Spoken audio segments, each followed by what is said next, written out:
È l'ora del contratto, quest'ora però non è arrivata ed è una Pasqua di battaglia per i lavoratori commessi, cassiere, chi si occupa di gestire i centri commerciali. I 240 euro previsti non sono arrivati, il tavolo è saltato, anche Cagliari protesta nella Milazzo. Sì, parliamo di lavoratrici e lavoratori del comparto della distribuzione moderna organizzata, quindi è solo Federdistribuzione che non ha sottoscritto questo contratto, un atteggiamento da irresponsabili, perché qui abbiamo migliaia di lavoratrici e lavoratori che attendono oramai da anni il rinnovo del contratto perché è scaduto nel 2019.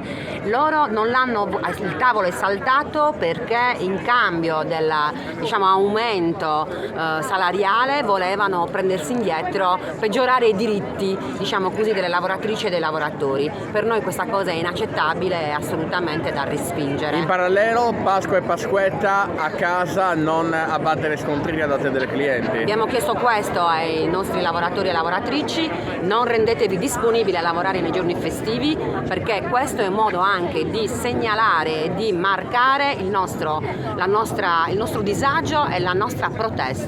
Giuseppe Azzurri della CISL, come è possibile nel 2024 ancora battaglia, ancora il mancato riconoscimento di un diritto economico neanche tanto elevato, si parla di poco più di 200 euro in più in busta paga? Purtroppo è possibile per tante associazioni datoriali, tra cui Federdistribuzione. Loro hanno in questi anni massimizzato i profitti, hanno fatto grossi profitti senza riconoscere nulla di questi profitti ai lavoratori.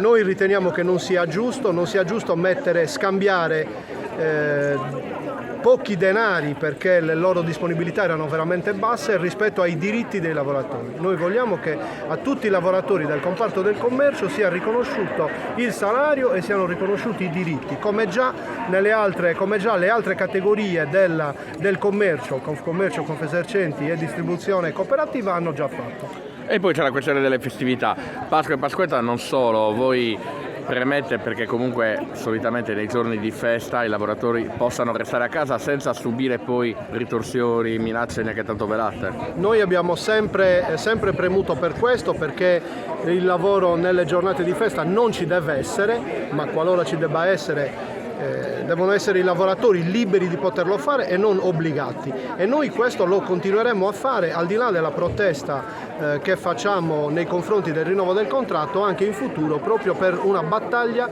sul festivo che non deve essere lavorato. I lavoratori che sono di qualsiasi età, Cristiano Ardau della Wiltux, da chi ha 18-20 anni sino a padri e madri di famiglia, quarantenni, cinquantenni. Sì, questo tra l'altro è un bacino occupativo importante nel settore del terziario, ma più propriamente nel commercio. Abbiamo quasi il 55% dei dipendenti totali di tutto il mondo del lavoro.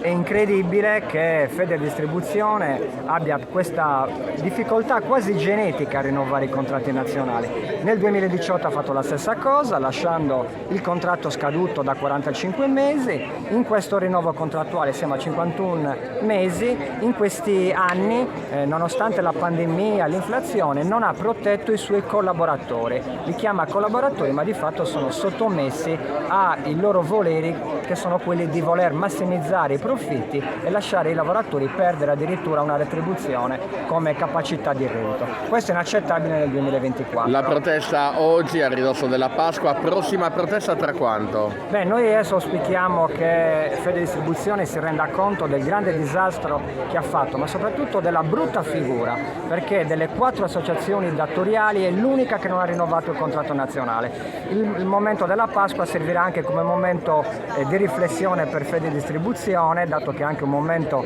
solenne nella religione cattolica, per capire quale penitenza deve compiere e rinnovare il contratto nazionale. Se non saranno altre iniziative di lotta a difesa dei diritti dei lavoratori.